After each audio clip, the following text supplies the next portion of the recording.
بسم اللہ الرحمن الرحیم نحمدہ و نصلی علی رسولہ الکریم اما بعد۔ سنت کے چھوڑنے سے کتنا نقصان ہوتا ہے، اس کو عبداللہ دہلوی رحمۃ اللہ علیہ جو کبار تابعین میں سے ہیں ان کی زبان سے سنیے۔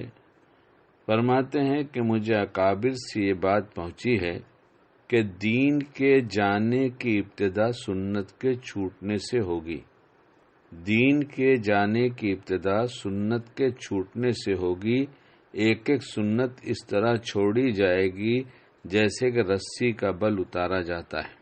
اللہ حفاظت فرمائے اور سنت کو ہلکا سمجھ کر چھوڑنے سے ہم سب کی پوری حفاظت فرمائے۔ امام ربانی مجدد الفسانی رحمۃ اللہ علیہ نے اپنے بیٹے سے فرمایا، کل کو جو چیز قیامت میں کارآمد ہوگی وہ صاحب شریعت کی سنت ہے۔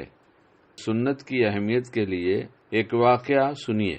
مجدد صاحب کی خدمت میں ایک چشتی بزرگ حاضر ہوئے اور عرض کرنے لگے، مجھ کو کئی سال سے نسبت حق میں قبض تھا، آپ کے خواجہ باقی باللہ کی خدمت میں حاضر ہوا اور قبض کی شکایت کی۔ یہ قبض پیٹ کا نہیں، باطنی قبض ہوتا ہے۔ قبض کی شکایت کی تو حضرت خواجہ صاحب کی توجہ اور دعا سے میری حالت قبض بس سے بدل گئی۔ آپ بھی توجہ فرمائیں کہ حضرت خواجہ صاحب نے اپنے تمام خلفاء اور مریدین آپ کے ذمہ کر رکھا ہے۔ مجدد صاحب نے جواب دیا کہ میرے پاس تو اتباع سنت کے سوا کچھ بھی نہیں ہے۔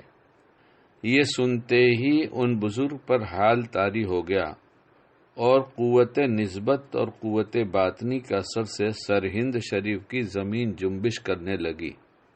امام ربانی رحمۃ اللہ نے خادم سے فرمایا کہ طاق سے مسواک اٹھا لاؤ۔ آپ نے مسواک زمین پر پٹک دیا، اسی وقت زمین ساکن ہو گئی اور ان بزرگ کی کیفیت جذباتی جاتی رہی۔ اس کے بعد آپ نے ان بزرگ سے فرمایا کہ تمہاری کرامت سے زمین سرہند جنبش میں آ گئی، اگر فقیر دعا کرے تو انشاءاللہ سرہند کے مردے زندہ ہو جائیں، لیکن تمہاری اس کرامت سے اور میری اس کرامت سے کہ جس سے مردہ زندہ ہو جائیں، اثنائے وضو میں بطریق سنت مسواک کرنا بدرجہ افضل سمجھتا ہوں۔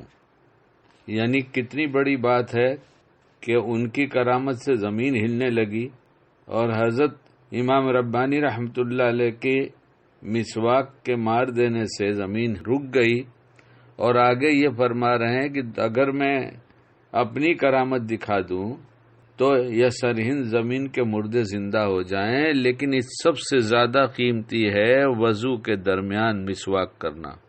کس طرح سے چھوٹی ہے مسواک، اللہ اللہ! اس مسواک کے چھوٹنے کا غم بھی نہیں، جو آقا نے اتنا کیا، کتابوں میں کتنا لکھا ہوا ہے، کیسے ہو گئے مسوڑے، کیسے دکھائی دیتے تھے سامنے کے دانت کے ساتھ کے گوشت، اور ہم نے اسے اتنا ہلکا سمجھا ہے۔ شکیل کے بارے میں جانتا ہے، افسوس ہے، رونا ہے کہ کیا توفیق کیوں سلب ہو گئی، کون سا گناہ آڑے آ گیا، کون سا گناہ ایسا آڑے آ گیا کہ مسواک جیسی جس سے محبت تھی، جو آخری عمل بھی بنا تھا کہ انتقال کے وقت دیکھا، حدیث کے مفہوم میں ہے، حضرت عائشہ رضی اللہ عنہا سمجھ گئیں کہ مسواک چاہیے، اور مسواک لے کر اپنے منہ سے اپنے دانتوں سے دبا کر اسے ذرا سا کچل دیا اور پھر آپ علیہ السلام کو دیا۔ آپ علیہ السلام نے اس وقت مسواک کیا۔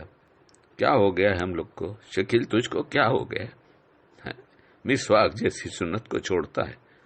کیا فرما رہے ہیں ہمارے اکابر کہ ان سب کرامتوں سے بڑھ کر یہ ہے کہ وضو کے درمیان مسواک کر۔